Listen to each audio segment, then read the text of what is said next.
Hello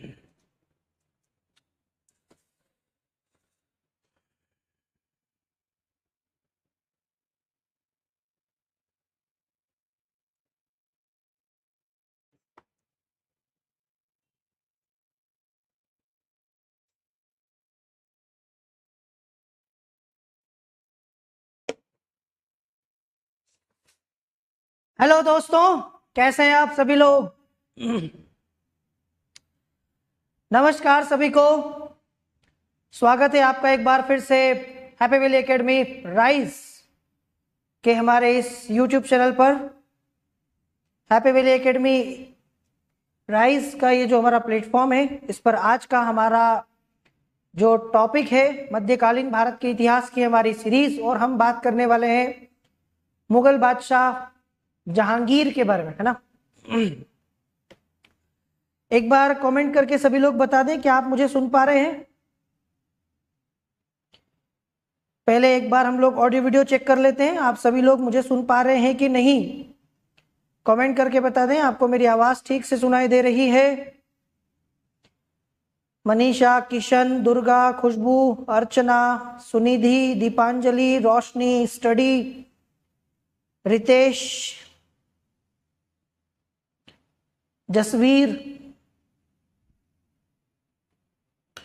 और कोई बच गया? विकास, रितेश, कंप्लीट, जिद्दी, अंसारी। स्वागत है आप सभी का हमारे आज के इस सेशन में। आपको मेरी आवाज ठीक से सुनाई दे रही हो तो हम लोग क्लास की शुरुआत करें।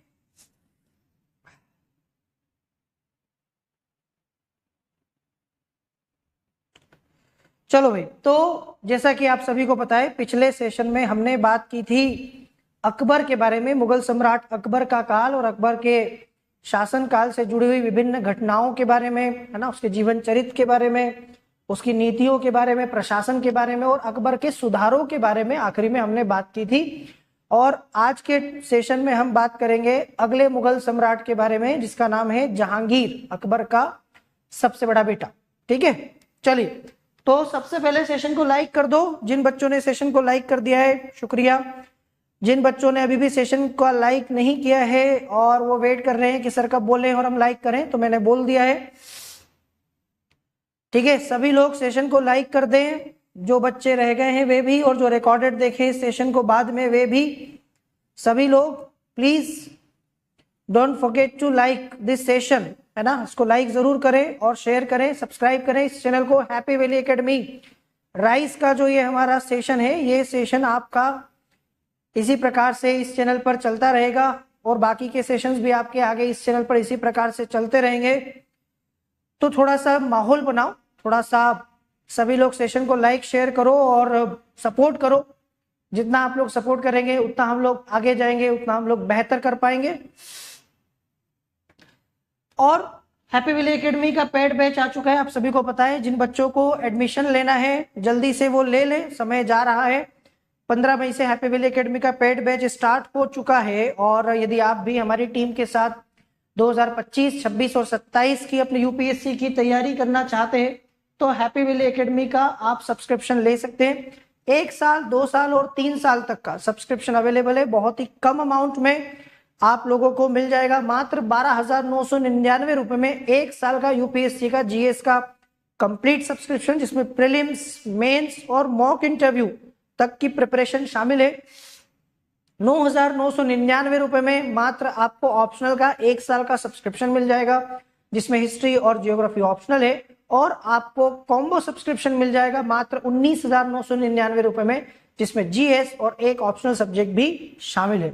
आप 1 साल, 2 साल, 3 साल का कोई भी जो है अपना सब्सक्रिप्शन लेना चाहें, हैप्पी वैली एकेडमी के साथ ले सकते हैं। हमारी टीम के साथ आप तैयारी कर सकते हैं। इसके लिए आपको हैप्पी वैली एकेडमी की एप्लीकेशन को डाउनलोड करना है। ठीक है, गूगल प्ले स्टोर पर जाओ और हैप्पी वैली एकेडमी की एप्लीकेशन को डाउनलोड नहीं किया हो तो कर लो, क्योंकि यहाँ सिर्फ पेड चीजें नहीं है, काफी सारी फ्री चीजें भी हैं। मतलब नोट्स भी हैं, एनसीईआरटीज हैं, पीवाईक्यूज हैं, डेली क्विज, यहाँ पर डेली जो है ना क्विज अपलोड की जा रही है और उन क्विज को जो है आप सॉल्व करके अपना करंट अफेयर्स बेहतर कर सकते हो। और आपके करंट अफेयर्स को और अच्छा बनाने के लिए आपके लिए एक नया गिफ्ट हम लोग लेकर आए हैं।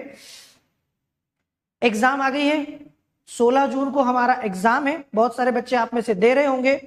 तो ये आपके सामने करंट अफेयर्स के महत्वपूर्ण वार्षिकांक की एक बुकलेट हैप्पी वैली एकेडमी की तरफ से मार्केट में आ चुकी है, तैयार हो चुकी है, जिसमें पूरे पिछले एक साल के रिपोर्ट्स, महत्वपूर्ण रिपोर्ट्स, सूचकांक, इंडेक्स, जैसे कई सारे बच्चे ढूंढते हैं ना इधर उधर, सर हमको ह्यूमन डेवलपमेंट इंडेक्स HDI पढ़ना है, पिछले साल भारत की क्या रैंक रही, तो इसमें रिपोर्ट्स है, सूचकांक है, अंतरराष्ट्रीय और राष्ट्रीय सारे पुरस्कार है, इसमें नोबेल पुरस्कार मिल जाएगा आपको, सारे भारत रत्न, पद्म विभूषण, जितने राष्ट्रीय पुरस्कार है वो मिल जाएंगे आपको, खेल पुरस्कार मिल जाएंगे, बहुत क्वेश्चन यहाँ से आते हैं एग्जाम्स में, और सरकार की महत्वपूर्ण योजनाएं पिछले साल की 2023-24 की। ये PDF हैप्पी वैली एकेडमी की एप्लीकेशन पर जाके डाउनलोड कर सकते हैं मात्र 49 रुपीज में। देखो आप, जितने में हम लोग एक आइसक्रीम खा जाते हैं ना, 49 रुपीज में आपको ये PDF पूरे एक साल का हमारी टीम ने मेहनत से तैयार किया है, क्योंकि हमारा लक्ष्य है कम से कम कीमत में बच्चों को बेहतर क्वालिटी देना, अच्छा कंटेंट देना। अब आप सोच सकते हो कि इतना सब कुछ आपको जो है हैप्पी वैली एकेडमी टीम कितनी मेहनत की होगी इन सारी चीजों को तैयार करने में। पूरा एक साल का आपको एक साथ मिल रहा है मात्र 49 रुपीज में, ये आपको हैप्पी वैली एकेडमी की एप्लीकेशन पर मिल जाएगा। पूरा साल भर का आपको ये सारी चीजें एक साथ ढूंढने की जरूरत नहीं पड़ेगी, अलग अलग रिपोर्ट, सूचकांक, फिर बता रहा हूं पुरस्कार हो गए, खेल पुरस्कार, महत्वपूर्ण योजनाएं। ठीक है, आ गया सभी को समझ में? 49 रुपीज में ये PDF हैप्पी वैली एकेडमी की एप्लीकेशन पर जाके आप लोग ले सकते हैं, बहुत काम आएगी भाई। हम भी तैयारी करते थे, हमको पता है ऐसी चीजों के लिए बच्चे जो है ना फिर इधर उधर भटकते हैं, ढूंढते हैं, बहुत सारी एनर्जी और टाइम जो है वेस्ट होता है। और एक और बात बता दूं कि इसी PDF से जो हमारा ये जो कंटेंट है, इसका एक सेशन भी मैराथन सेशन में आपको करवाने वाला हूं बहुत जल्दी। हम ये पूरा एक साल का करंट यहाँ पर करने भी वाले हैं, चैनल पर करने वाले हैं, यूट्यूब चैनल पर, तो पढ़ा भी दूंगा मैं आपको फ्री में, और PDF मात्र 49 रुपीज में। ठीक, कहां से होगी पता है ना आपको? हैप्पी वैली एकेडमी की एप्लीकेशन पर होगी। ठीक है, चलो अब बात करते हैं हमारे सेशन की। हम बात कर रहे हैं मुगल काल, इस समय हम लोग पढ़ रहे हैं, हमारी चर्चा चल रही है मुगल काल के बारे में, और अकबर तक हम लोग आ चुके हैं। अकबर तक जिसको पढ़ना है वो पिछले सेशन को जाके देख ले, तो आपको 2 सेशन लगे हैं, 2 क्लासेस में मैंने पूरा अकबर आपको पढ़ा दिया है।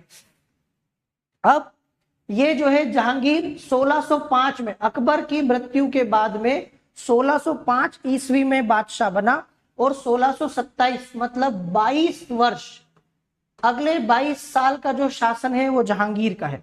वैसे तो जहांगीर को लोग बहुत अलग अलग चीजों की वजह से याद करते हैं।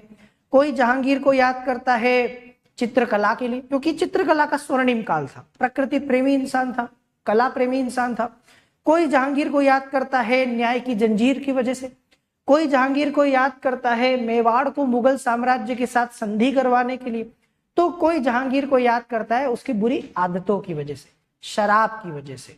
अलग अलग प्रकार की बुरी आदतें जहांगीर के अंदर थी, और इसीलिए जहांगीर जो है बहुत कम समय में मर भी गया। ठीक है, बचपन से ही बहुत कम उम्र में शराब पीने लगा था। कई बार लोग आपको आपकी अच्छी आदतों से उतना नहीं जानते जितना आपको आपकी बुरी आदतों से जानते हैं। इसलिए जीवन में एक बात हमेशा ध्यान रखना कि अपनी आदतों पर, अपने चरित्र पर जरूर गौर करिएगा। ठीक है, आपकी आदतें ऐसी होनी चाहिए कि जिससे आपके सारे अच्छी चीजों पर जो है ना कलंक ना लगे, वरना आपका सारा अच्छा किया हुआ भी पानी हो जाता है। समझ गए आप मेरी बात? चलिए, तो हम लोग जहांगीर के बारे में बात करेंगे। शुरुआत से एक एक चीज मैं आपको बताता हूं, शुरुआत उसका प्रारंभिक जीवन से लेके आगे का। जहांगीर अकबर के 3 पुत्र थे, तीनों बेटों में सबसे बड़ा था, है ना। इसका नाम सलीम भी है, आपको पता है इसको सलीम के नाम से भी जाना जाता है, क्योंकि शेख सलीम चिश्ती जो है उनसे आशीर्वाद के बाद में अकबर को इस पुत्र की प्राप्ति हुई थी, इसलिए अकबर ने इसका नाम सलीम रखा। यहां तक कि आपको शेखू के नाम से भी बोलते, शेखू बाबा के नाम से भी अकबर इसको बुलाता था। तो ये उसके तीनों बेटों में सबसे बड़ा था। हालांकि इसकी आदतों से अकबर हमेशा ही परेशान रहा, पूरा जीवन उसको एक ही चीज सताती रही, और वो जहांगीर की आदतें। कि वो इन आदतों को छोड़ क्यों नहीं देता, वो इनसे जो है आगे क्यों नहीं बढ़ जाता। लेकिन जहांगीर था कि उसको तो आपको पता है कि एक बार नशे की चीज किसी को अगर लत लग जाए तो इतनी आसानी से वो चीज जो है ना वो जाती नहीं है। तो वो जहांगीर के साथ मरते दम तक रही, है ना। तो जहांगीर का जन्म 1605 ईस्वी में जो है ये सम्राट बना था, जन्म पहले हुआ था। मृत्यु के बाद ये सलीम भी इसका नाम था, नूरुद्दीन मोहम्मद जहांगीर बादशाह गाजी, इस उपाधि से ये मुगल सम्राट बना, मुगल साम्राज्य का शासक बना। क्या? नूरुद्दीन मोहम्मद जहांगीर बादशाह गाजी। जन्म 1569 में हुआ था। इसकी अकबर की जो पत्नी है मरियम उज्जमानी, उसके गर्भ से। ठीक है, तो इस तरीके से ये तो हो गई जन्म की कथा। और ये भी मैंने आपको बताया कि सलीम नाम क्यों रखा था। अब अकबर के मरने के बाद, वैसे अकबर इससे कभी भी इसको पसंद नहीं करता था क्योंकि इसकी आदतें खराब थी। इसी का एक बेटा था खुसरो, अकबर का पोता, इसका बड़ा बेटा जहांगीर का, अकबर उसको बड़ा पसंद करता था। अकबर चाहता था कि उसके बाद जो है खुसरो उत्तराधिकारी बने, वो अगला सम्राट बने क्योंकि वो योग्य था। लेकिन बेटा जो है इतने साल से पहले तो वेट कर रहा है कि पिताजी जाएं और मैं गद्दी संभालूं, क्योंकि अकबर का काल बड़ा लंबा रहा। 1556 में अकबर शासक बना और 1605 में अकबर की मृत्यु तक वो गद्दी पर रहा। लगभग आप देखिए 49 ईयर्स, 50 साल लगभग अकबर ने शासन किया।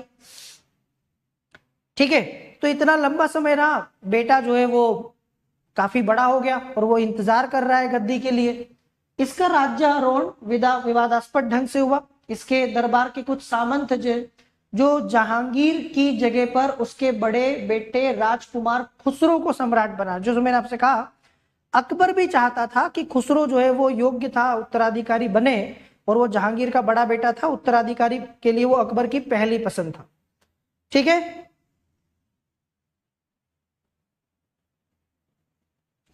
लेकिन जहांगीर ने उसको नहीं बनने दिया, है ना। आखिरकार जहांगीर जो, उसमें एक तो राजा मानसिंह जो खुसरो का मामा लगता था, है ना, और दूसरा मिर्जा अजीज कोका जो खुसरो का ससुर लगता था। इन दोनों का समर्थन था जहांगीर खुसरो को, वो इसको सम्राट बनाना चाहते थे। हालांकि उनकी संख्या उतनी ज्यादा नहीं थी, तो फिर सलीम, जो शहजादा सलीम, शाह जहांगीर, उसको बादशाह बना दिया, उसको जो है सम्राट बना दिया गया। अपनी मृत्यु के पूर्व स्वयं अकबर ने भी सलीम के सिर पर शाही ताज रख के उसको राज्य का उत्तराधिकारी मान लिया था। अब जहांगीर को जाना जाता है, जैसा कि मैंने आपसे कहा, कि न्याय की जंजीर के लिए। जब ये बादशाह बना तो इसने कई सारे सुधार किए, बहुत सारे सुधार किए, और उनमें से एक सुधार ये था कि इसने अपने किले से, आगरा के किले से, एक लंबी जंजीर जो है वो सोने की जंजीर बाहर की तरफ बंधवाई थी। और उस जंजीर को लगवाने का मकसद ये था, उसमें बहुत सारी घंटियां थी, कि कोई भी उस जंजीर को खींचे और उस जंजीर को खींच के बादशाह से न्याय मांग सकता था। कि अगर मान लो आपको न्याय चाहिए, आप बादशाह से मिलना चाहते हो, अपनी बात वहां तक पहुंचाना चाहते हो, रखना चाहते हो, तो उस जंजीर को जोर से खींचिए और जो आवाज है वो आवाज चली जाएगी बादशाह तक। घंटियां लगी हुई थी उसके अंदर। तो बादशाह, ठीक है, सलीम जो है वो न्याय की जंजीर के लिए जाना जाता है। इसने आगरा के किले के शाह बुर्ज के बीच में एक न्याय की सोने की जंजीर लगवाई, ताकि दुखी जनता अपनी शिकायतों को सम्राट के, बादशाह के सामने रख पाए। अब आपको ऐसा फील हो रहा होगा कि फिर तो दिन भर ये घंटियां बजती रहती होंगी, है ना, दिन भर ये जंजीर लोग खींचते रहते होंगे। क्योंकि हमारे यहाँ तो अगर मान लो ऐसा हो कि भारत के प्रधानमंत्री या राष्ट्रपति के घर के बाहर ऐसी कोई चीज लगा दो, घंटी लगा दो, कि जिसको बजा के आप उनसे शिकायत कर पाओ, उनसे न्याय मांग पाओ, तो मुझे लगता है कि लाइन लग जाएगी उस घंटी को बजाने के लिए। कई कई घंटों बाद लोगों का नंबर आएगा उस घंटी बजाने के लिए। इतने लोग तरसते परेशान है हमारे देश में, शासन से, प्रशासन से, पुलिस से, अलग अलग चीजों। परंतु ये जो न्याय की जंजीर है ना, इस जंजीर को ऐसा हमें उल्लेख मिलता नहीं कि किसी ने बजा के न्याय मांगा। अब इसका ये मतलब नहीं था कि अन्याय था ही नहीं, सब सुखी थे, किसी को परेशानी थी नहीं थी, ऐसा नहीं है। दरअसल डर लगता था इस जंजीर को बजाने में, क्योंकि मुगल सम्राट बड़े आतंकी माने जाते थे। कौन उनकी जो है नींद को खराब करे। अगर मान लो आपकी जंजीर बजाने से उनकी नींद खराब हुई तो हो सकता है कि वो आपको जो है मृत्युदंड भी दे दे। आप समझ रहे मेरी बात? तो हमें ऐसा लगता है कि ये जंजीर जो है बजाई जाती रही होगी, लोग लगातार न्याय मांगते रहे होंगे, पर ऐसा कोई न्याय वगैरह मांगा नहीं गया और ये जंजीर को बजाया भी नहीं गया है। पर हाँ, इसका ढिंडोरा खूब पीटा गया। भाई बादशाह जो है न्याय की मूर्ति है, मुगल बादशाह जहांगीर जो है न्याय पसंद है, न्याय प्रिय है, देखो उसने जंजीर लगवा दी तुम्हारे लिए न्याय की। इसका खूब ढिंडोरा पीटा गया, पब्लिसिटी बहुत की गई इसकी। कई बार हमारे आपने देखा वो चीजें होती कम है और बताई ज्यादा जाती हैं, ठीक है, उनका प्रचार प्रसार ज्यादा होता है। तो ये वैसा ही था, इस न्याय की जंजीर का इसने जो है जरूर बनवाया। अब जैसे ही ये गद्दी पर बैठा, और मैंने आपको बताया कि जब ये गद्दी पर बैठा इसका बड़ा बेटा भी गद्दी का वारिस था और वो भी बादशाह बनना चाहता था और कुछ लोगों का समर्थन भी था। तो इसके बड़े बेटे ने विद्रोह कर दिया। मतलब ये अपने आप में बड़ी विचित्र सी बात है कि जैसे ही पिता गद्दी पर बैठता है बेटा विद्रोह कर देता है। तो जैसे ही जहांगीर गद्दी पर बैठा, उसके बड़े बेटे खुसरो, शहजादा खुसरो जो है, जिसको उसके मामा मानसिंह और ससुर अजित कोका का जो है समर्थन था, उसने विद्रोह कर दिया। भाई सीधी सी बात है कि उसको गद्दी चाहिए थी और कई लोग उसके साथ भी थे। आ रहा है समझ में? सेशन को शेयर नहीं किया आप लोगों ने आज, लगता है यही सबसे बड़ी समस्या है। किसी भी नई चीज को शुरू करते हैं ना, तो बहुत सारे बच्चे बस एक क्वेश्चन पूछते हैं, सर इसको पूरा करवाइएगा, इसको अंत तक खत्म करवाइएगा। लेकिन क्या होता है ना कि जब वो सेशन आगे बढ़ता है, जब वो सेशन 20-22 सेशन तक, 15 सेशन के आगे निकल जाता है, तो धीरे धीरे जो है ना संख्या कम होने लगती है, क्योंकि बच्चों को सिर्फ शुरू का पढ़ना होता है। और मुझे आज तक ये बात समझ में नहीं आई है कि इस तरीके से आधा अधूरा क्यों पढ़ते हो, क्यों अपना टाइम वेस्ट करते हो। जब कोई सीरीज शुरू होती है ना, तो वो सीरीज पूरी देखना चाहिए, तब जाके आपका बेस बनता है, फाउंडेशन बनता है, वो सब्जेक्ट कवर होता है। 2-4 सेशन इधर के देख लिए, 2-4 सेशन उधर के देख लिए, कहीं के नहीं रहोगे और जीवन भर फिर आपका यही होगा कि 2-4 दिन यहां नौकरी कर दी, 1 साल वहां नौकरी कर ली, 2 साल वहां नौकरी कर ली। ये चाहते हो क्या? फिर वो पूरा जीवन ऐसे ही बीतता है, कुछ समय यहां, कुछ समय वहां, कुछ समय वहां। और जो बच्चे थोड़ा सा पेशेंस रख के मेहनत करके पूरा लगातार चीजों को करते हैं ना, आखिरी तक खत्म करते हैं, फिनिश करते हैं, वो स्टेबिलिटी के साथ जीते हैं। फिर बाद में बोलते हैं अच्छा काम नहीं मिल रहा, अच्छी नौकरी नहीं मिल रही, अच्छी सैलरी नहीं मिल रही। कौन देगा तुम्हें अच्छी सैलरी? तुम्हें अच्छी सैलरी कहां से मिलेगी जब तुम्हें कुछ आता ही नहीं है? तो ये खुसरो जो है इसने विद्रोह कर दिया, और विद्रोह को इसने जहांगीर ने दबा भी दिया। शाहजादा खुसरो का विद्रोह जहांगीर ने, पिता ने दबा भी दिया, और विद्रोह सिर्फ दबाया नहीं, उसको आगरा के किले में नजरबंद भी कर दिया। ठीक है, आगरा के किले में बंदी बना ले, मतलब नजरबंद कर दिया उसको, कोई कैद में ऐसे जेल में नहीं रखा गया, नजरबंद कर दिया गया, बाहर आना जाना प्रतिबंधित कर दिया गया। पर वो माना नहीं। खुसरो भी कम नहीं था। वो कहते ना कुछ लोग जिद्दी प्रवृत्ति के होते हैं, खुसरो जिद्दी था। खुसरो ने क्या किया? खुसरो ने अकबर की कब्र पर जाने का बहाना बनाया। अकबर की, अपने दादा की कब्र पर जाने के बहाने जो है वो बाहर निकल गया और फिर जो है फिर विद्रोह कर दिया। यही इस बीच खुसरो ने सिखों के 5वें गुरु, आपने सुना होगा उनका नाम, सिखों के 5वें गुरु अर्जुन देव, ये सिख धर्म गुरु थे, और खुसरो ने अर्जुन देव से सहायता मांगी, मदद मांगी। गुरु अर्जुन देव ने खुसरो की मदद की पिता जहांगीर के खिलाफ विद्रोह में। अब खुसरो को बंदी बना लिया गया, पकड़ लिया गया, और गुरु अर्जुन देव जो सिखों के 5वें धर्म गुरु हैं, उनको जहांगीर ने मृत्यु दंड दे दिया, उनको मार दिया। यहां से सिखों के और मुगलों के संबंध भी खराब हो गए। ठीक है, आपने देखा होगा आगे जाके मुगल और सिखों के जो संबंध हैं वो लगातार खराब होते जाते हैं। ठीक है, बहुत कई बिगड़ भी गए। नवे जो गुरु थे सिखों के, तेग बहादुर, उनको औरंगजेब ने जो है मार दिया था। तो इस तरीके से 5वें धर्मगुरु अर्जुन देव को खुसरो के चक्कर में जहांगीर ने मृत्यु दंड दे दिया।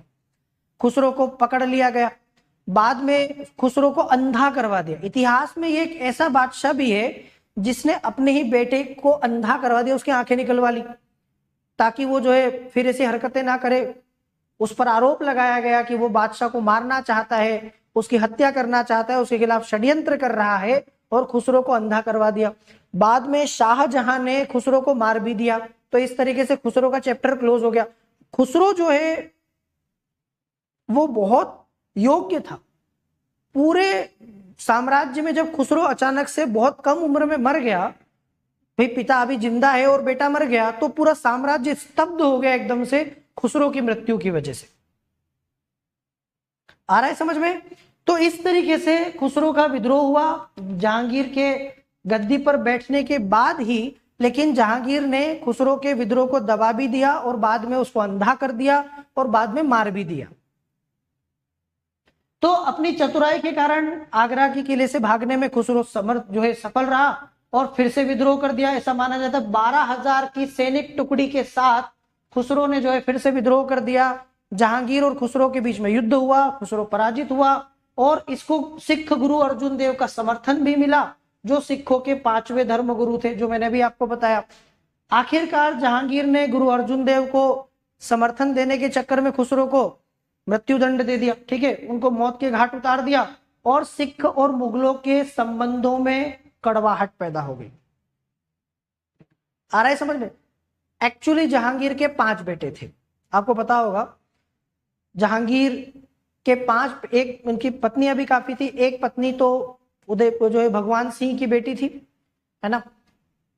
दूसरी उदय सिंह की बेटी थी जगत गोसाई। एक तो मान सिंह की बहन थी और एक जगत गोसाई, और भी पत्नियां थी। 5 बेटे थे। 5 बेटों में खुसरो सबसे ज्यादा योग्य था, सबसे ज्यादा अच्छा माना जाता था, लेकिन उसको मार दिया गया। तो उसके बाद खुर्रम मतलब शाहजहां, आपको पता होगा शाहजहां का ही जो नाम है वो है खुर्रम, खुसरो का भाई खुर्रम। खुर्रम को आप शाहजहां के नाम से जानते हो। खुर्रम के साथ दक्षिण अभियान के समय उसकी हत्या कर दी शाहजहां ने, उसको मरवा दिया, मार दिया गया और बाद में इलाहाबाद में लाकर खुसरो को दफना दिया गया। अगला नूरजहां। जहांगीर की जब बात आती है तो नूरजहां की बात भी आती है, ठीक है। जहांगीर की पसंदीदा बेगम नूरजहां, ये भी जहांगीर ने अपनी आत्मकथा में तुझु के जहांगीर में कहा है कि गुलाब से जो इत्र बनाने की विधि है ना, हमारे ना परफ्यूम यूज करते हैं ना लोग अलग अलग फ्लेवर का, तो गुलाब के जो फूल होते हैं उनकी पत्तियों से इत्र बनाने की जो विधि है उसका आविष्कार नूरजहां की मां ने ही किया था, अस्मत बेगम, ऐसा माना जाता है। तो नूरजहां जहांगीर की पत्नी थी। दोनों का विवाह 1611 ईस्वी में हुआ था, ठीक है। बाद में उसको नूर महल की उपाधि प्राप्त हुई, ठीक है। नूरजहां का मतलब होता है संसार की रोशनी, पूरी दुनिया को जो है रोशन करने वाली। इसके बचपन का नाम मेहरुन्निसा था। इसके पिता का नाम गियास बेग था, जो पर्शिया का निवासी था, और उसको जो है एतमाद-उद-दौला की उपाधि जहांगीर ने दी थी। अपने एतमाद-उद-दौला के मकबरे के बारे में सुना होगा। एतमाद-उद-दौला का मकबरा भारत में माना जाता है कि संगमरमर में बनी पहली इमारत है, शुद्ध जो है, ठीक है, पूरी तरह से संगमरमर में बनी हुई। तो एतमाद-उद-दौला वही एतमाद-उद-दौला है जो गियास बेग के नाम से जाना जाता है, नूरजहां का पिता है, और जहांगीर ने उसको ऐसी उपाधि दी थी। लेकिन जो समझने वाली बात यह है कि जहांगीर के काल में नूरजहां काफी प्रभावी थी। जैसे अकबर के काल में हमने देखा ना कि जब अकबर शासक बना तो अकबर छोटा था, तो महामनगा और कई सारी महिलाओं का प्रभुत्व था, तो पेटीकोट शासन, पर्दा शासन हमने देखा। यहाँ नूरजहां की अभी अपनी एक भूमिका है। आपको पता है नूरजहां जो है वो जहांगीर की पत्नियों में से एक थी, तो स्वाभाविक सी बात है कि जहांगीर की अन्य पत्नियों के भी बच्चे बच्ची थे। तो नूरजहां हमेशा चाहती थी कि उसके बेटे बेटियों को सब कुछ मिले, उनके पास पावर रहे, उसके सोतेले बेटे बेटियों को कुछ ना मिले। एक इसी का सोतेला बेटा है शाहजहां। नूरजहां जो है वो शाहजहां को, खुर्रम को कभी भी आगे नहीं बढ़ने देना चाहती, क्योंकि अगर शाहजहां आगे बढ़ता है तो गद्दी का वारिस हो जाएगा, और नूरजहां चाहती है कि शाहजहां गद्दी का वारिस नहीं बने। वो सोतेला व्यवहार बोलते हैं ना हमारे यहाँ, ये सोतेले वाली बात। इसीलिए नूरजहां बहुत महत्वपूर्ण भूमिका निभाती थी, काफी ज्यादा प्रमुख भूमिका निभाती थी। यहां तक कि ऐसा कहा जाता है कि जहांगीर ने अपने अंतिम समय में सब कुछ एक प्रकार से नूरजहां के सुपुर्द कर दिया था। जहांगीर बस शराब पीता रहता था, पूरे टाइम शराब पीना ही उसको लगता था, बस जीवन इससे ज्यादा और कुछ नहीं चाहिए, और नूरजहां ही सब कुछ संभालती थी।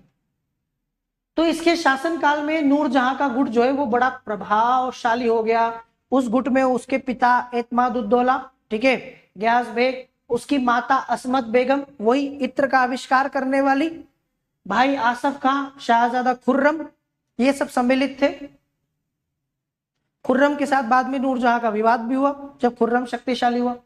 नूरजहां ने जहांगीर के एक बेटे शहरयार के साथ अपनी पुत्री लाडली बेगम, जो उसके पहले पति की जो है पुत्री थी शेर अफगान की, उसकी शादी कर दी। मतलब नूरजहां की बेटी और जहांगीर का बेटा, एक प्रकार से वो दोनों पति पत्नी है, लेकिन नूरजहां का वो सौतेला बेटा है और जहांगीर की वो सौतेली बेटी है। तो इन्होंने आपस में उनकी शादी भी कर दी, ठीक है। जहांगीर के पुत्र शहरयार, जो जहांगीर के 5 बेटे जो है, खुसरो, खुर्रम, परवेज, शहरयार, आपने सुना होगा। तो शहरयार की शादी नूरजहां ने अपनी बेटी से करके और उसको जो है अपने बेटे को दामाद बना लिया। वैसे ही उसका पुत्र है, जहांगीर का बेटा उसी का बेटा हुआ ना, सौतेला ही सही पर बेटा तो है। तो अपनी बेटी से शादी करके उसको अपना दामाद बना लिया, शहरयार को, ठीक है। और अपने गुट में खुर्रम की जगह उसको प्रोत्साहित किया। अब खुर्रम जो है वो साइड हो गया, अब वो ज्यादा सपोर्ट कर रही है किसको? शहरयार को। किसको आगे बढ़ाना चाहती है? शहरयार को। अब खुर्रम से जो है पहले जैसी पटती नहीं उसकी। नूरजहां जहांगीर के साथ झरोका दर्शन भी देती थी। मतलब उसका आप देखोगे कि जो भूमिका है ना, वो लगातार बादशाह के आसपास रहती थी, हर एक चीज में बादशाह का जो है साथ देती थी, क्योंकि पावर उसको जो है अपने हाथ में रखनी थी। जितना ज्यादा बादशाह के नजदीक रहेगी, सम्राट के नजदीक रहेगी, उतना उसकी ज्यादा चलेगी। तो इस तरीके से वो पति के साथ, जहांगीर के साथ झरोका दर्शन भी देती थी, और सिक्कों पर बादशाह के साथ उसका भी नाम अंकित होता था। जो सिक्के ढाले गए उसमें नूरजहां का भी नाम आपको मिल जाएगा। शाही आदेशों पर बादशाह के साथ नूरजहां के भी हस्ताक्षर होते थे। ये भी कई लोग मानते हैं कि बादशाह अकेले से ही जो है काम नहीं चलता था, उस पर नूरजहां के हस्ताक्षर, सिग्नेचर भी हो रहे। आ रहा है समझ में? तो ये जो है ये नूरजहां की राजनीतिक भूमिका है, और ये धीरे धीरे इसका कद जहांगीर के काल में काफी बढ़ गया। अब बात करते हैं अभियानों के बारे में। मुख्य रूप से जहांगीर ने उन्हीं इलाकों पर ज्यादा ध्यान दिया जो उसके पिता अकबर के काल में नहीं जीते जा सके थे। जो जो अकबर नहीं जीत पाया, या जहां पर अकबर थोड़ा सा जो है कमजोर रह गया, वो ध्यान पूरा जहांगीर ने दिया। और मेवाड़ अभियान, हम पिछले सेशन में महाराणा प्रताप के बारे में बात कर चुके हैं। महाराणा प्रताप ने जो है लगातार आजीवन मुगलों के साथ संघर्ष किया, और कभी भी मेवाड़ जो है वो पूरी तरह से जीत नहीं पाए। यहां तक कि अपने आखिरी समय में महाराणा प्रताप ने, मतलब अकबर के आखिरी समय में महाराणा प्रताप ने मेवाड़ का काफी सारा हिस्सा मुगलों से आजाद भी करा लिया। जो इलाके मुगलों ने जीते थे उनमें से काफी सारे इलाके महाराणा प्रताप ने वापस हासिल कर लिए। अपना राज्य लगभग उन्होंने ले लिया। अब महाराणा प्रताप ने तो हार नहीं मानी, मेवाड़ मुगलों के पास नहीं आया। तो मेवाड़ और मुगलों के बीच में जो है कभी ना तो कोई संधि हो पाई, ना कोई बातचीत हो पाई, ना कोई हल निकल पाया। ये एक उपलब्धि मानी जाती है जहांगीर की, कि उसने जो है अपने पिता के समय के उस अधूरे काम को पूरा किया। ठीक है, मेवाड़ को फाइनली मुगल साम्राज्य के साथ जोड़ने का काम का जो श्रेय जाता है वो जहांगीर को जाता है। अपनी सूझबूझ के साथ वो मेवाड़ और मुगलों को एक कर पाया। दरअसल जब महाराणा प्रताप का निधन हुआ तो उनके बाद उनका बेटा जो है, ठीक है, वो गद्दी पर बैठा, राणा अमर सिंह, मेवाड़ के नए शासक राणा अमर सिंह। इन्होंने भी पिता की तरह हार नहीं मानी। ये भी लगातार मुगलों से लड़ रहे।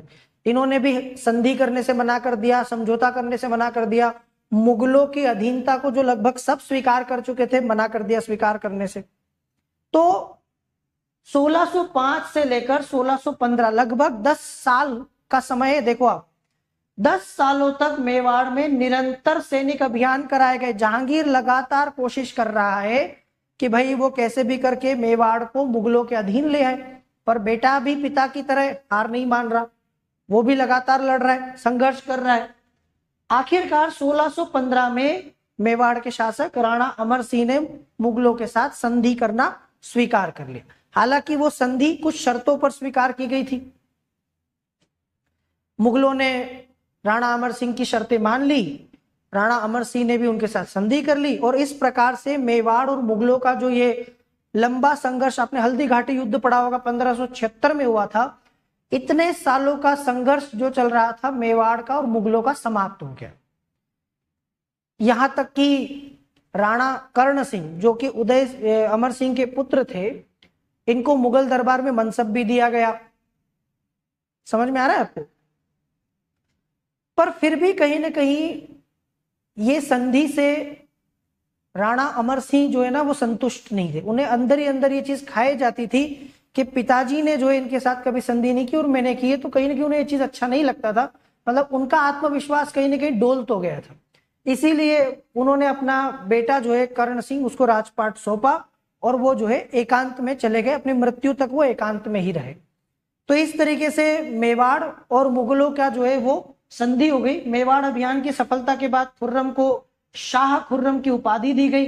जहांगीर के काल में भी अकबर के समान राजपूत राजाओं के साथ जो वैवाहिक संबंध थे वो बने रहे। जैसे अकबर के दरबार में मैंने बताया ना, अकबर की सुलह एक कुल की नीति, तो वो सुलह एक कुल की नीति को अभी भी फॉलो किया गया, इसको अभी भी जारी रखा गया। ठीक है, इसको आगे भी बढ़ाया गया और मुगल दरबार में बड़े बड़े पद राजपूतों को अभी भी दिए गए। अब इसके बाद जहांगीर ने कांगड़ा विजय की। कांगड़ा का दुर्ग जो है ना वो एक ऐसा अभियान है, इसको अकबर भी जीतने में सफल नहीं हो पाया था। एक और उपलब्धि जो मेवाड़ के बाद अगली आप देख सकते हो जहांगीर की, वो है कांगड़ा अभियान, कि उसने जो है कांगड़ा का जो दुर्ग है, जो किला है, वो जीतने में उसने सफलता हासिल की। लगभग 4 महीने जो है शाहजहां खुर्रम के नेतृत्व में वहां घेराबंदी की गई और बाद में कांगड़ा की सेना ने आत्मसमर्पण कर दिया। यह अभियान जहांगीर के अभियानों में सबसे कठिन माना जाता है। ऐसा माना जाता है कि इस अभियान को जीतने के बाद जहांगीर इतना खुश हुआ कि उसने एक गाय को कटवाकर जो है इसका जश्न मनाया था।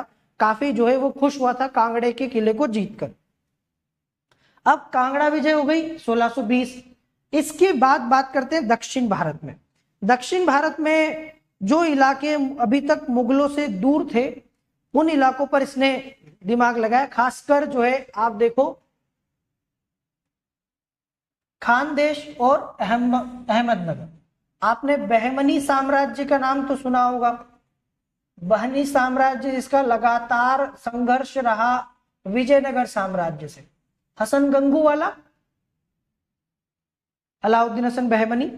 तो बहमनी साम्राज्य जो है ना बाद में इसके कई टुकड़े हो गए थे। आपने सुना होगा अलग अलग रियासतें, अलग अलग छोटे छोटे राज्य जो है, स्वतंत्र राज्य इस जो है साम्राज्य के बने, जिसमें आप देखोगे बीदर है, बरार है, ठीक है, अहमदनगर, गोलकुंडा, ठीक है, बीजापुर। तो ये छोटे छोटे जो स्वतंत्र राज्य है ना, बहमनी राज्य के खत्म होने के बाद ये अस्तित्व में आए थे। बीजापुर, गोलकुंडा, बीदर, बरार, अहमदनगर, ये आपने पढ़ा होगा। तो मुख्य रूप से खानदेश और अहमदनगर, इनके कुछ भागों को अकबर के समय में जीत लिया गया था, लेकिन पूरी तरह से अहमदनगर का राज्य समाप्त नहीं हुआ था। और इसके पीछे एक व्यक्ति था। अहमदनगर को नहीं जीत पा रहे थे मुगल, उसका सबसे बड़ा कारण था उनका योग्य और पराक्रमी वजीर, जिसका नाम है मलिक अंबर। सुना होगा आपने। मलिक अंबर के बारे में कहा जाता है कि ये गुलाम था, जिसे पुराने जमाने में गुलाम खरीदे बेचे जाते हैं ना। बगदाद के एक बाजार से इसको खरीदा गया और बाद में ये इतना जो है शक्तिशाली हो गया कि इसने मुगलों को नाको चने चबवा दिए। और यही वो व्यक्ति था जिसकी वजह से मुगल इस पूरे इलाके को जीत नहीं पा रहे। तो अहमदनगर में निजाम शाही जो वंश था उसका जो वजीर था मलिक अंबर, ये सबसे बड़ा रास्ते का रोड़ा था, कांटा था मुगलों के लिए, और वो इससे पार नहीं पा रहे थे। उसने अहमदनगर के राज्य को सुसंगठित किया, दक्षिण में मुगल सेनापतियों के आपसी मतभेदों का फायदा उठाया और अहमदनगर के इलाकों को फिर जीत लिया। जो इलाके अकबर के काल में अहमदनगर के मुगलों ने जीते थे, उन इलाकों को मलिक अंबर ने वापस जीत लिया। आ रहा है समझ में? इस तरीके से मलिक अंबर की वजह से अहमदनगर का राज्य काफी सुरक्षित हो गया था, संगठित हो गया था, मजबूत हो गया था। लेकिन वही कि फिर धीरे धीरे तो इसको भी जीता गया। 1617 में अहमदनगर राज्य और मुगलों में संधि हो गई। ठीक है, बीजापुर के राजा आदिल शाह ने खुर्रम को मूल्यवान उपहार दिया और बदले में जहांगीर ने उसको पदचंद मतलब पुत्र की उपाधि प्रदान की। खुर्रम के वापस आने पर उसे शाहजहां की उपाधि दी गई। संधि जो है उसकी एक उपलब्धि मानी जाती है। अब मलिक अंबर जो है इस संधि का बहुत दिन तक पालन नहीं कर पाता है। कहीं ना कहीं जो बहादुर पराक्रमी लोग होते हैं ना, वो कभी घुटने टेकने में विश्वास नहीं रखते। वो लड़ के मरने में विश्वास रखते हैं, लेकिन घुटने टेकने में नहीं रखते।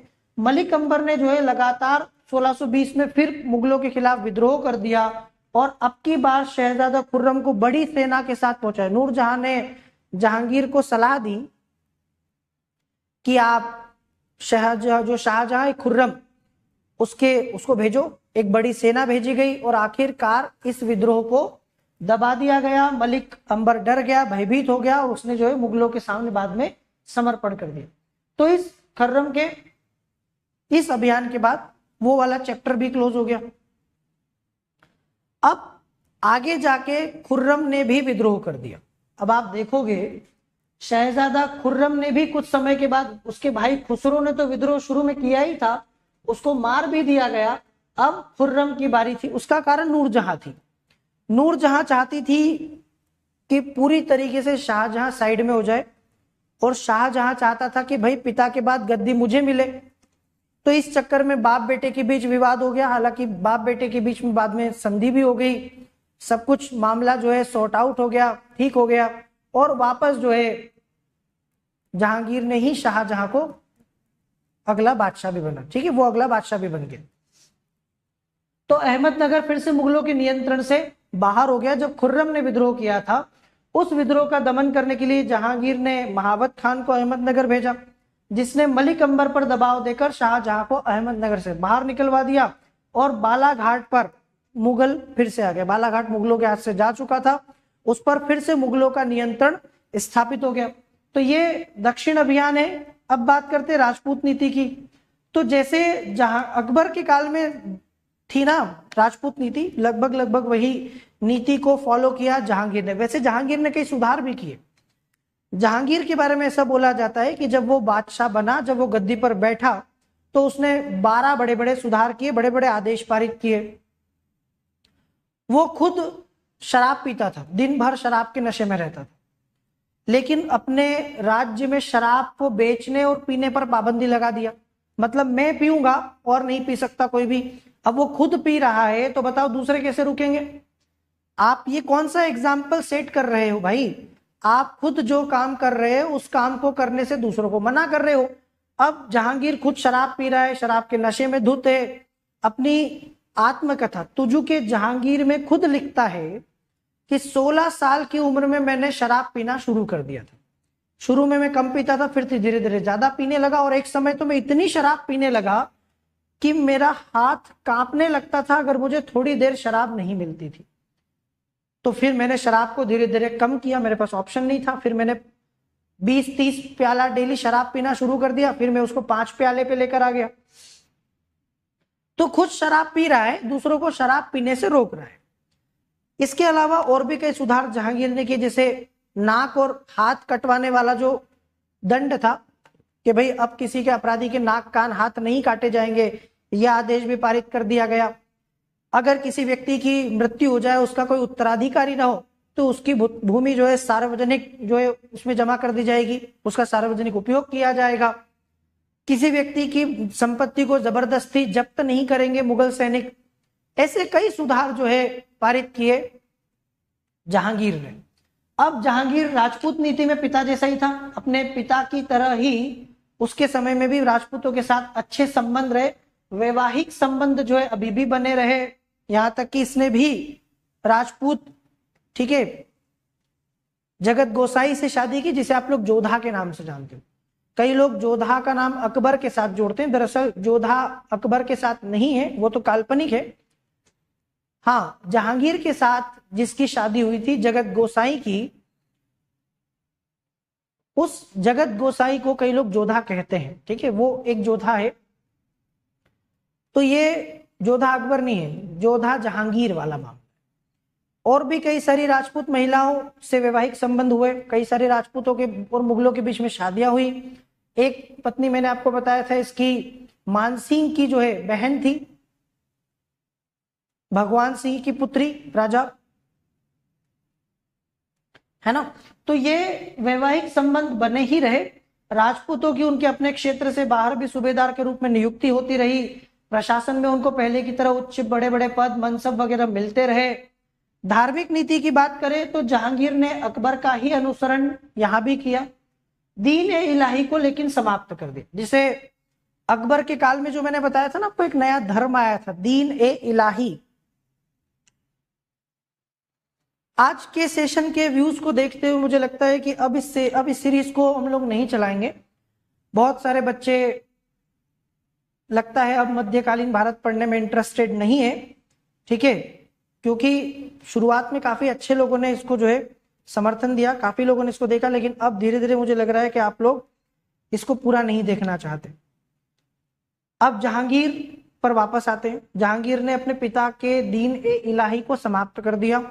अकबर के काल में मैंने जब अकबर पढ़ाया था तब आपको बताया था कि दीन ए इलाही उन्होंने शुरू किया था, ठीक है, उसने एक नया धर्म चलाया था, एक प्रकार से धम्म की तरह था जो अशोक का था, आचार संहिता थी, नैतिकता से जुड़े हुए नियम थे। तो ये दीन ए इलाही को समाप्त करके उसने पिता का, लेकिन सुलह कुल की नीति को जारी रखा, जो अभी मैंने आपको बताया। रक्षाबंधन का त्योहार 1612 में उसने मनाया, सिंहासन पर बैठने के 7वें वर्ष में 1605 में वो सिंहासन पर बैठा और उसने रक्षाबंधन का त्योहार मनाया 1612 में। तो ये भी दिखाता है कि कहीं ना कहीं धार्मिक रूप से बहुत ज्यादा कट्टर नहीं था, सहिष्णु था। अपनी कलाई पर उसने राखी बंधवाई मुस्लिम होते हुए भी। हाँ, कुछ ऐसे काम जरूर जहांगीर ने किए जिससे ये माना जा सकता है कि वो कट्टर था और दूसरे धर्म के लोगों को पसंद नहीं करता था। जैसे कश्मीर में, राजौरी में ब्राह्मणों को जो है दंडित किया, अजमेर के वराह मंदिर को तोड़ दिया, गुजरात में जैनियों को सजा दी, ये कुछ अपवाद हैं। इसके काल में विदेशी दौरे भी आप देखोगे, जब जहांगीर मुगल सम्राट बना तो आप देखोगे कि कुछ विदेशी यात्री, जैसे इस काल में कुछ ब्रिटिश राजदूत भारत में आए। आपने कैप्टन हॉकिंस का नाम सुना होगा, सर टॉमस रो का नाम सुना होगा। ये वो काल था जब east India company, British east India company Bharat में, अब मैंने आपको पहले भी बताया 1599 में ब्रिटिश ईस्ट इंडिया कंपनी की स्थापना हुई, है ना। कब हुई? 1599 में। उसको चार्टर कब मिला? 1600 में उसको महारानी, ठीक है, एलिजाबेथ का चार्टर मिला, व्यापार करने का अधिकार मिला।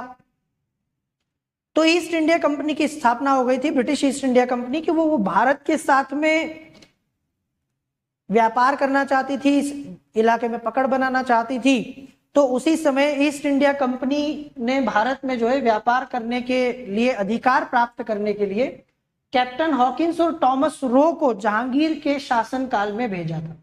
1608 के आसपास कैप्टन हॉकिंस और 1615 के आसपास सर टॉमस रो ये आए थे जहांगीर के दरबार, है ना। और आपको ये भी पता है कि हॉकिंस जो है उसने बहुत ज्यादा, जितना उम्मीद थी उतना प्राप्त नहीं किया, लेकिन हाँ, टॉमस रो को काफी ज्यादा जो है अधिकार मिले। टॉमस रो जहांगीर से काफी ज्यादा जो है अधिकार प्राप्त करने में सफल रहा। हॉकिंस की बात करें, कौन था? एक साहसी अंग्रेज नाविक जो 1608 में भारत में, सूरत में आया था।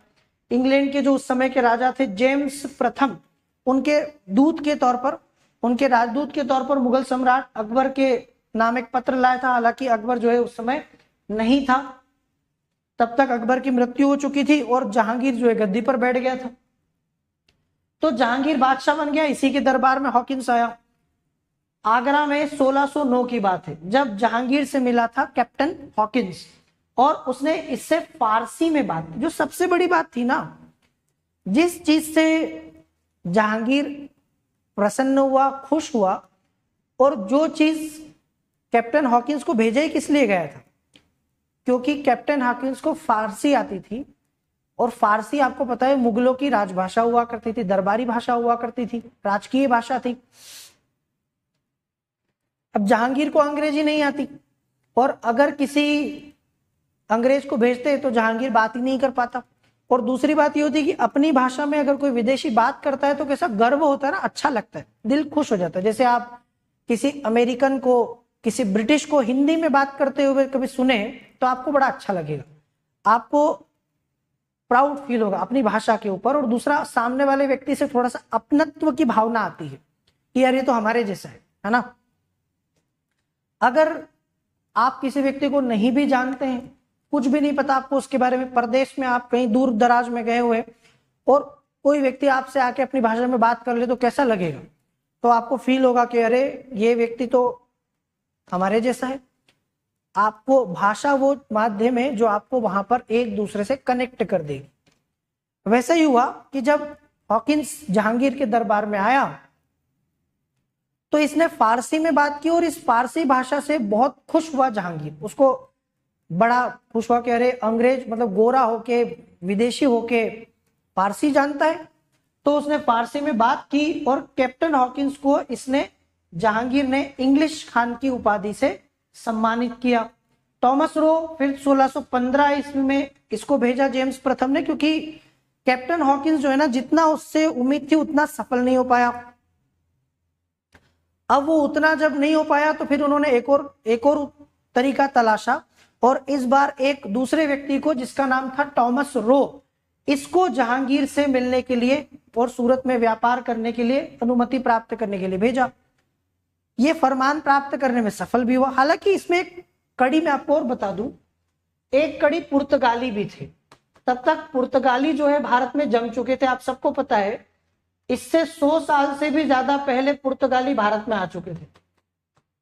1498 में वास्को डिगामा भारत आ गया था, और बहुत सारा इलाका पुर्तगालियों ने इससे पहले ही जीत लिया था। आपको पता है 1510 में गोवा जीत लिया, और भी कई इलाके जीत लिए थे। मुगल साम्राज्य के साथ भी, मुगल सम्राट बादशाह के साथ भी उनकी अच्छी बातचीत थी। जब उन्हें पता चला कि ब्रिटिश आ रहे हैं इनसे मिलने, इनसे अधिकार प्राप्त करने, तो बहुत कोशिश की पुर्तगालियों ने कि अंग्रेज हॉकिंस मिल ही नहीं पाए जहांगीर से। अगर अंग्रेज अधिकारी जहांगीर जो है वो मिल लिया तो हो सकता है कि मुगल बादशाह उनको अधिकार दे दे, और इससे पुर्तगालियों की स्थिति कमजोर हो जाए। एक डर था ना मन में, ऐसा ना हो कि हमारे हाथ से सारी चीजें चली जाए, हमारा एकाधिकार जो, हमारा मोनोपोली खत्म हो जाए। बहुत कोशिश की, लेकिन पुर्तगाली जो है वो रोक नहीं पाए जहांगीर को हॉकिंस से मिलने। हालांकि पुर्तगाली नाराज नहीं हो जाए, अब जहांगीर को भी ये डर था कि ऐसा नहीं हो कि पुर्तगाली नाराज हो जाए, और पुर्तगाली अगर नाराज हो जाएंगे तो डर क्या है मैं आपको बताता हूं। दरअसल मुगल साम्राज्य, जो अकबर की भी बात करूं मैं आपसे, अकबर और जहांगीर दोनों ही एक चीज में पुर्तगालियों से बहुत प्रभावित थे, और वो थी पुर्तगाली नौसेना। समझ रहे हो? मुगल साम्राज्य बड़ा शक्तिशाली था, ताकतवर था, लेकिन जमीन पर था। मुगल साम्राज्य भी ये बात जानता था, अकबर भी ये बात जानता था कि पानी में वो बहुत कमजोर है, और पुर्तगाली नौसेना पानी में अच्छी मजबूत है। अगर पुर्तगाल के जैसी नौसेना बना पाए तो हम पानी में भी मजबूत हो जाएंगे और अपनी रक्षा कर पाएंगे। तो इनको क्या लालच था? इनको ये लालच था कि पुर्तगालियों से इनको नौसेना मिल जाएगी। क्या नौसेना पुर्तगालियों ने कैसे स्थापित की है वो हमको भी पता चल जाएगा। जैसे मान लीजिए कि कोई व्यक्ति, आप समझो इस बात को कि कोई व्यक्ति बहुत ताकतवर है, मतलब अच्छा खासा पहलवान, कोई भी बड़े पहलवान को आप इमेजिन कर लो, दारा सिंह को कर लो, ग्रेट खली को कर लो, कोई भी बड़े पहलवान को इमेजिन कर लो। अब वो पहलवान तो बहुत अच्छा है, उससे कोई जीत भी नहीं पा रहा, लेकिन उसको तैरना नहीं आता। आप सोचो उसकी क्या स्थिति होगी कि वो पहलवान है, अच्छे अच्छों को आसानी से पटकनी दे सकता है, हरा सकता है, एक दो लोगों को एक साथ हरा सकता है, लेकिन तैरना नहीं आता। अब कोई दुबला पतला मरियल सा इंसान भी जो है ना, वो उसको गाली दे के, उल्टा सीधा बोल के, गुस्सा दिला के या मार के एकदम से भाग जाएगा पानी में, नदी में कूद गया, तालाब में कूद गया। अब वो पहलवान कुछ नहीं कर सकता क्योंकि उसको तैरना नहीं आता। समझ में आपको मेरी बात? तो वो क्या सोचेगा, काश तैरना आता तो मैं इसकी जो है बैंड बजा देता, पानी में जाके इसका जो है पूरा पाउडर बना देता। वही समस्या मुगलों के साथ थी। मुगल चाहते थे एक अच्छी नौसेना, और वो पुर्तगाल की नौसेना से प्रभावित थे कि कैसे उन्होंने पूरे हिंद महासागर के ऊपर कब्जा कर लिया। हिंद महासागर को उन्होंने पुर्तगाली सागर बना दिया। आपने वो पढ़ा कार्ड्स आर्मेडा काफिला। कार्ड्स आर्मेडा काफिला ऐसी स्थिति थी कि जिसमें पुर्तगालियों से आपको एक परमिट लेना पड़ता था हिंद महासागर में व्यापार करने के लिए। अगर तुम वो परमिट नहीं लोगे तो पुर्तगाली तुम्हारे जहाज को डुबो देंगे। अगर तुम वो परमिट ले लोगे तो पुर्तगाली तुम्हारे जहाज को डुबोएंगे नहीं, उल्टा तुमको सुरक्षा भी देंगे। अकबर तक को ये परमिट लेना पड़ता था। सोचो, अकबर छोटा मोटा राजा नहीं था, लेकिन वही बात है ना कि पुर्तगाली पानी में शक्तिशाली थे। तो मुगल साम्राज्य चाहता था पुर्तगालियों की तरह एक शक्तिशाली नौसेना, और इसी चक्कर में इन्होंने बार बार पुर्तगालियों से बातचीत की, इनके पादरियों को जो है अपने पास बुलाया, इनसे चर्चा की। और उनको क्या गलतफहमी हो रही है, पुर्तगालियों को यह गलतफहमी हो रही है कि मुगल सम्राट या बादशाह क्रिश्चियन बनना चाहता है, ईसाई बनना चाहता है। आप समझ रहे हैं? एक तरफ मुगल अपना उल्लू सीधा करने के चक्कर में, पुर्तगालियों को लग रहा है कि ये क्रिश्चियन बनना चाहते हैं, इसलिए पुर्तगाली और मुगलों के संबंध जो है वो बहुत अच्छे हो गए थे, दोस्ती हो गई, दोस्ताना व्यवहार हो गया, ठीक है। पर वही बात, समस्या ये है कि अब अंग्रेज आ गए, और पुर्तगाली नहीं चाहते कि अंग्रेज और मुगलों के बीच अच्छे संबंध बने। दूसरा, मुगल जो है वो नाराज नहीं करना चाहते पुर्तगालियों को, एक समस्या ये भी है। तो जब कैप्टन हॉकिंस आया, ठीक है, तो उसको रोकने की कोशिश की, पर वो रोक नहीं पाए। फिर भी जहांगीर ने कैप्टन हॉकिंस को बहुत ज्यादा अधिकार नहीं दिए ताकि पुर्तगाली नाराज नहीं हो। मतलब वो वैसी बात हो गई कि दोनों को लेके चलना है ना, इनको भी नाराज नहीं होने देना। आखिरकार कैप्टन हॉकिंस के बाद टॉमस रो को भेजा गया, जिसमें अंग्रेजों के लिए पहली फैक्ट्री जो है वो स्थापित करने की क्या कर ली, अधिकार प्राप्त कर लिया, छूट के ठीक है जाओ। तो यहां से अंग्रेजों का करियर शुरू हुआ। अंग्रेजों ने अपनी पहली फैक्ट्री जो है वो सूरत में स्थापित की। धीरे धीरे उन्होंने भारत के कई इलाकों में अपनी फैक्ट्री स्थापित की, और आगे जाके तो पूरे भारत पे राज करना शुरू कर दिया। समझ रहे हो? तो ये दौरे भी हुए। अब बात करते हैं जहांगीर की मृत्यु। जैसा कि मैंने आपसे बताया कि जहांगीर पूरा जीवन शराब पीता रहा, और शराब वो छोड़ नहीं पाया। हालांकि सिर्फ शराब नहीं, और भी कई बुरी आदत, अफीम भी खाता था। ऐसा कहा जाता है कि बहुत अफीम भी बहुत खाता था, शराब भी पीता था, नशे में रहता था, और आखिरी समय में तो बहुत शराब पीने लगा था। बस दिन भर शराब पी के पड़ा रहता था।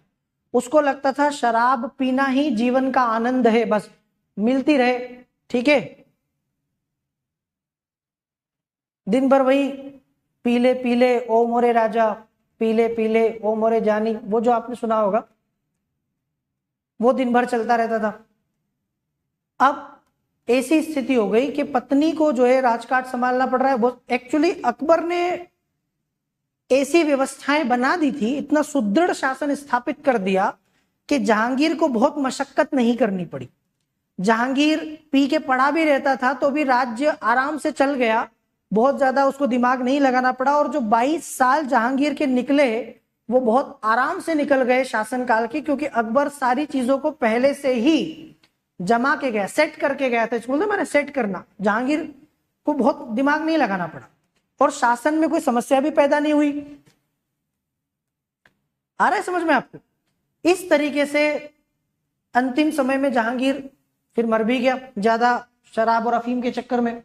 1627 ईस्वी में कश्मीर से वापस आ रहा तो लाहौर में भीमवार नामक स्थान पर उसकी मृत्यु हो गई और उसको लाहौर के निकट शाहदरा नामक स्थान पर रावी नदी के किनारे दफनाया गया। वहीं उसका बाद में बड़ा मकबरा भी बनाया गया। वहीं पर जहांगीर का मकबरा भी है ना, और वहीं पर उसको दफनाया गया है। आ रहा है समझ में? इस तरीके से जहांगीर का अंत हो गया, मृत्यु। अब मूल्यांकन की बात करें तो मैंने आपसे कहा कि जहांगीर को लोग दो तरीके से जानते हैं। कुछ लोग मानते हैं कि अच्छा बादशाह था, न्याय की जंजीर लगवाया, है ना, कई सारे सुधार किए, धार्मिक रूप से सहिष्णु भी था, काफी सूझबूझ वाला भी था, क्योंकि मेवाड़ के साथ संधि करना ये उसकी सूझबूझ का परिणाम था। एक उदाहरण है कि उसने कैसे जो है इतना पुराना मामला सुलझा दिया। तो कई लोग मानते हैं अच्छा, लेकिन कई लोग उसको अच्छा नहीं मानते, क्योंकि शराब पीता था, बुरी आदतें थी, अफीम खाता था, कई सारे नशे भी करता था, कामुक भी था बचपन से ही।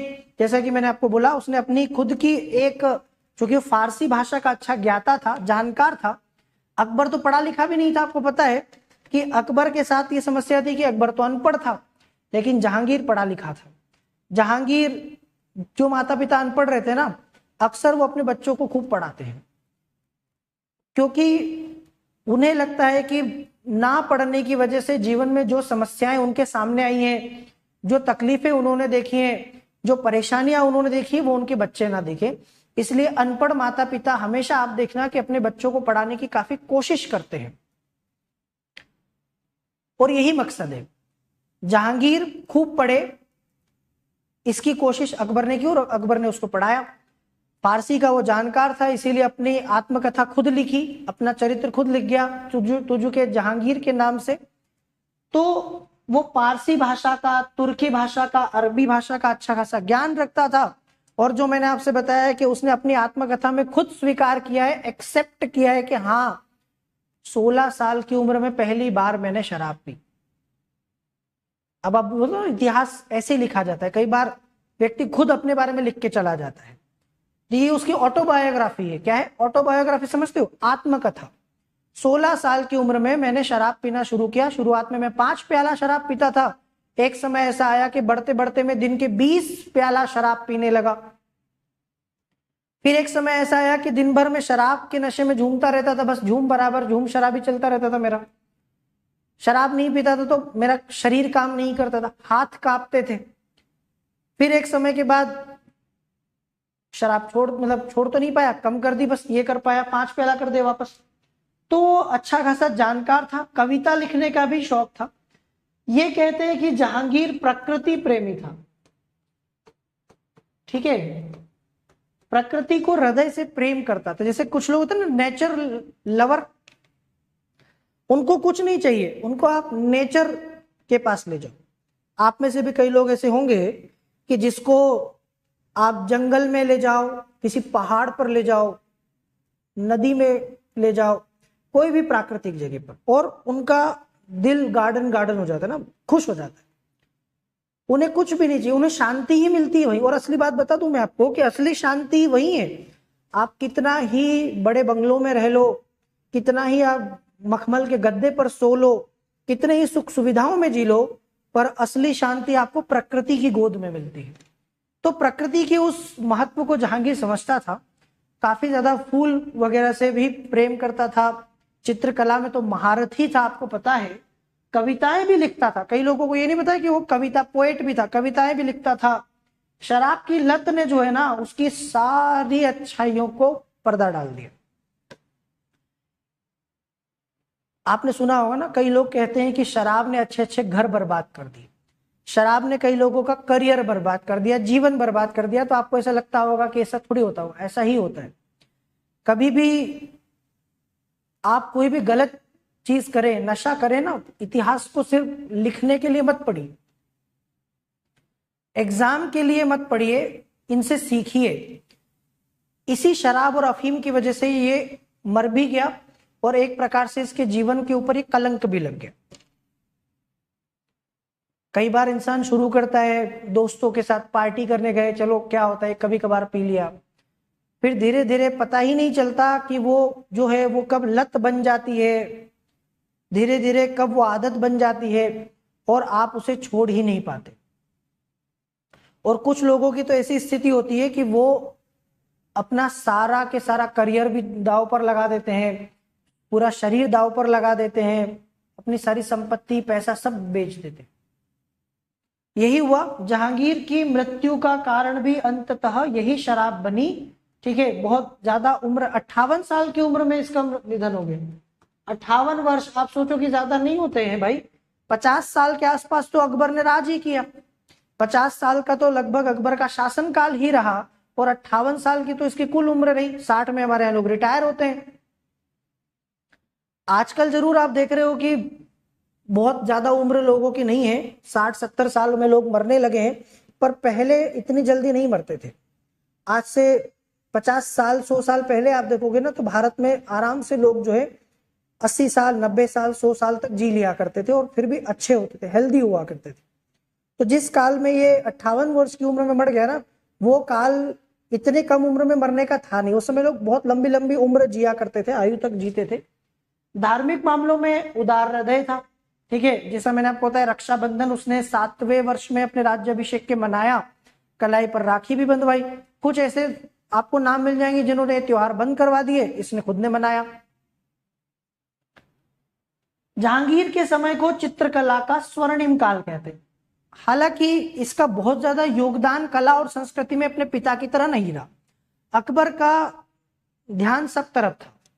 अकबर ने चित्रकला पर भी ध्यान दिया, साहित्य पर भी दिया, वास्तु, मतलब सब पर ध्यान था। अकबर वास्तुकला का भी प्रेमी था। उसने बहुत सारे, आपने देखा, किले बनवाए, अलग अलग प्रकार की इमारतें बनवाई, है ना, हम लोग पढ़ चुके हैं पहले भी। तो अकबर थोड़ा सा हर एक चीज की तरफ ध्यान देता था। जहांगीर का ध्यान चित्रकला में ज्यादा था। स्थापत्य के क्षेत्र में इस काल में बहुत ज्यादा कुछ आपको नहीं मिलेगा, वो शाहजहां के काल में फिर हुआ ऊपर।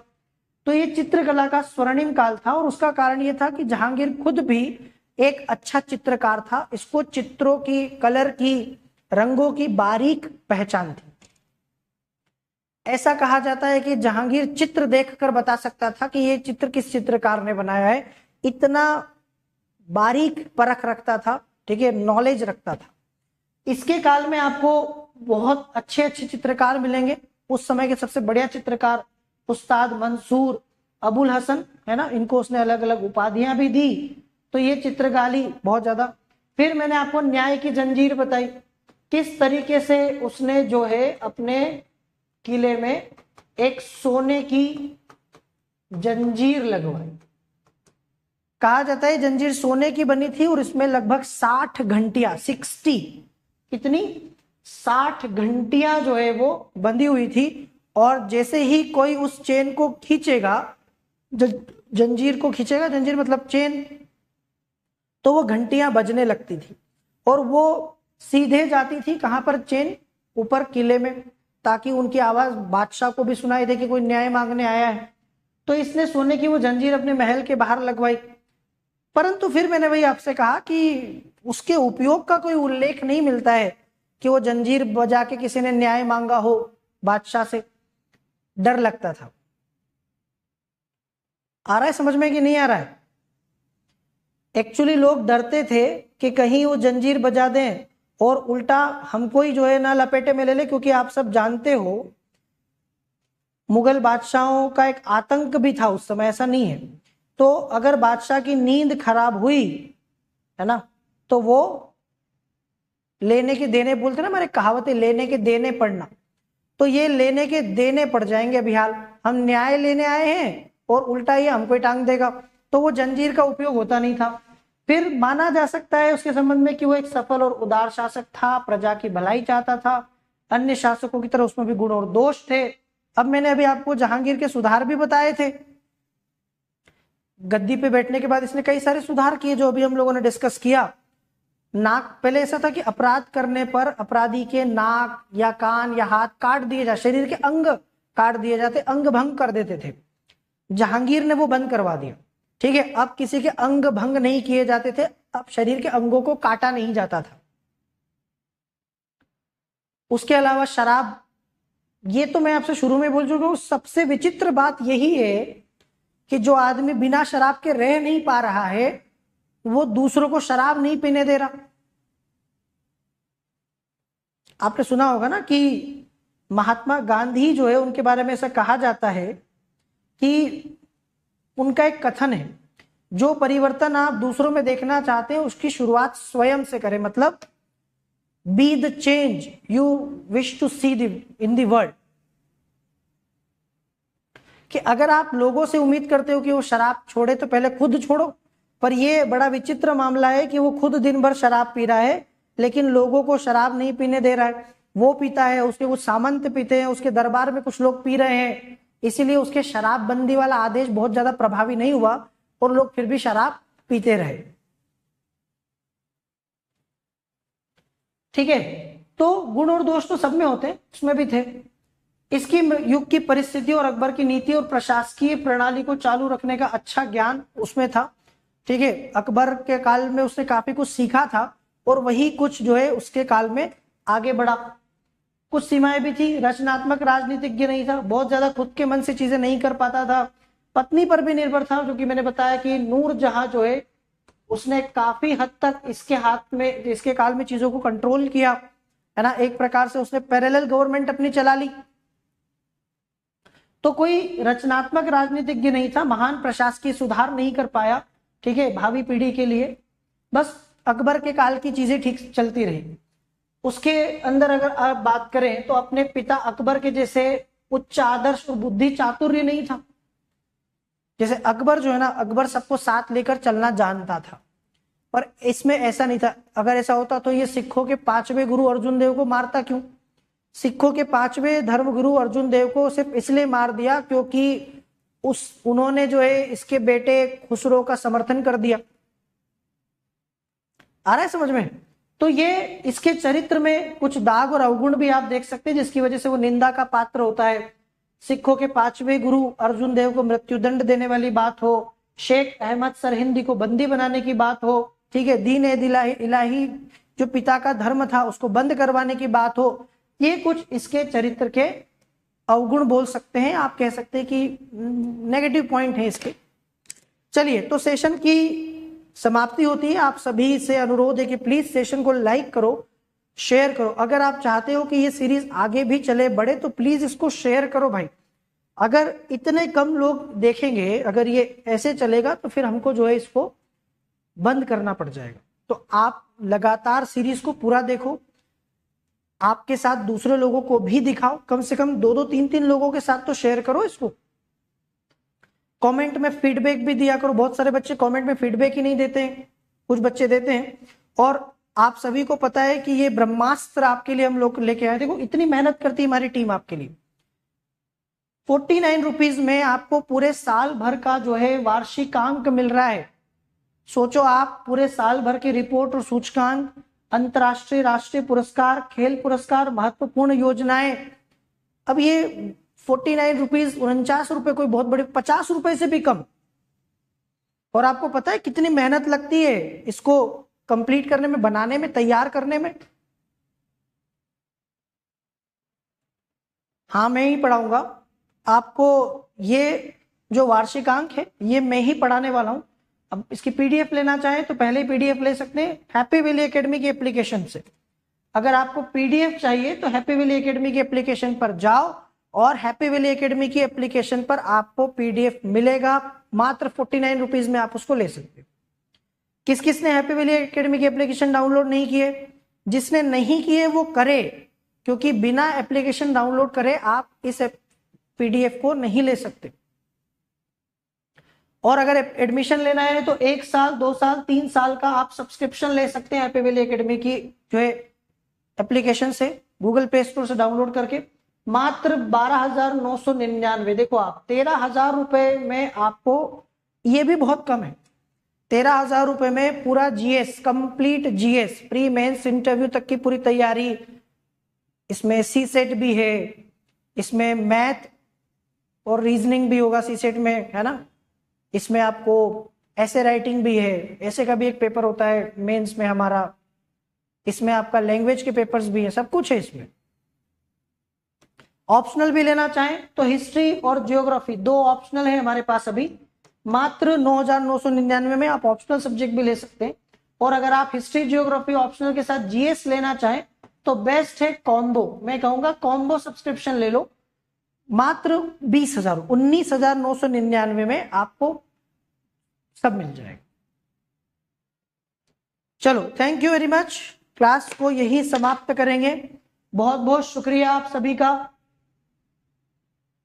हैप्पी वैली एकेडमी राइज का टेलीग्राम चैनल ज्वाइन कर लो, जिन बच्चों ने अभी तक टेलीग्राम चैनल ज्वाइन नहीं किया है, हैप्पी वैली राइज जो है एकेडमी राइज का टेलीग्राम चैनल भी आप जरूर ज्वाइन करो। थैंक यू, बाय बाय, शुक्रिया, जय हिंद, टेक केयर।